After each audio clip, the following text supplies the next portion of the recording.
নির্বাচনের বাকি মাত্র 3 দিন। সারা দেশে বইছে টান টান উত্তেজনা, পাল্টাপাল্টি বক্তব্য আর ক্ষণে ক্ষণে বদলানো সমীকরণে ভোটের মাঠ এখন উত্তাল। জনগণ কাকে বেছে নেবে? তীব্র এই লড়াইয়ে কার পাল্লা ভারী হবে? গোল টেবিল বৈঠক থেকে চায়ের দোকান, সবখানেই এখন আলোচনা ভোট নিয়ে। গত 24 ঘন্টায় কেমন ছিল নির্বাচনের মাঠ? জেনে নিন আজকের বিশ্লেষণে। মিরপুর 10 নম্বর সেনপাড়া আদর্শ সরকারি উচ্চ বিদ্যালয়ের মাঠে নির্বাচনী পথসভায় অংশ নিয়েছেন বিএনপি চেয়ারম্যান তারেক রহমান। সভায় তিনি জানান, এমন কোনো প্রতিশ্রুতি দিতে চায় না যা মানুষের সাধ্যের বাইরে। বিএনপি সবসময় বিশ্বাস করে জনগণই সব ক্ষমতার উৎস। আমরা এমন প্রতিশ্রুতি দিচ্ছি যা মানুষের পক্ষে বাস্তবায়ন সম্ভব। এমন কোনো প্রতিশ্রুতি দেয়নি যা ইহজগতে সম্ভব নয়। অন্যদিকে বিএনপির মহাসচিব মির্জা ফখরুল ইসলাম আলমগীর বলেছেন, গণভোটের মধ্যে কি সংস্কার আছে বেশিরভাগ লোকই বুঝে না। এটা আমার ওপর চাপায় দিচ্ছে। যা হোক, তারপরও ভালো জিনিসটা আমরা নিতে চাই।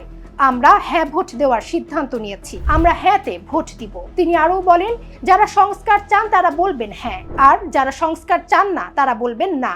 ঠাকুরগাঁও সদর উপজেলার জগন্নাথপুর ইউনিয়নের ভাংরাই এলাকায় আজ দুপুরে নির্বাচনী সভায় তিনি এই কথা বলেন।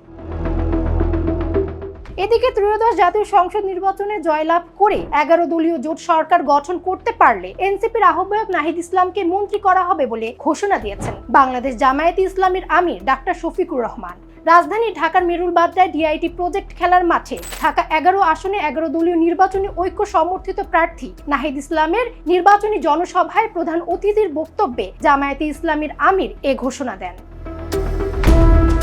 বিএনপির স্থায়ী কমিটির সদস্য ও ঢাকা 8 আসনে ধানের শীষের প্রার্থী মির্জা আব্বাস বলেছেন যে বিএনপির যে সারা বাংলাদেশের ঢাকা সহ বিরোধী পক্ষ যারা আছে তারা একটা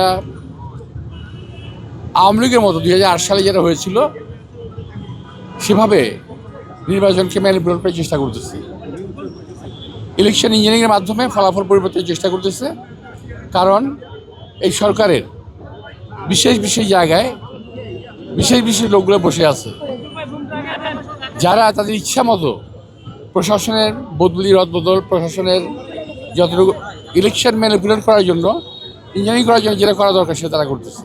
জাতীয় নাগরিক পার্টির মুখ্য সমন্বয়ক ও ঢাকা 8 আসনের প্রার্থী নাসিরউদ্দিন পাটোয়ারির বিরুদ্ধে হেফাজতে ইসলামের সাবেক মহাসচিব আল্লামা জুনায়েদ বাবুনগরীকে নিয়ে মিথ্যাচার ও কুরুচিপূর্ণ মন্তব্যের প্রতিবাদে বিক্ষোভ মিছিলের ডাক দেওয়া হয়। আর এই মিছিলেই অংশ নেন খোদ নাসিরউদ্দিন পাটোয়ারি। নিজের ফেসবুকে তিনি এ বিষয়ে লেখেন, আমার কথায় বা আচরণে যারা কষ্ট পেয়েছেন তাদের কাছে আমি আন্তরিকভাবে নিঃশর্ত দুঃখ প্রকাশ করছি। যদিও এই পোস্টের সঙ্গে বিক্ষোভের কোনো প্রাসঙ্গিকতা আছে কিনা তা জানা যায়নি।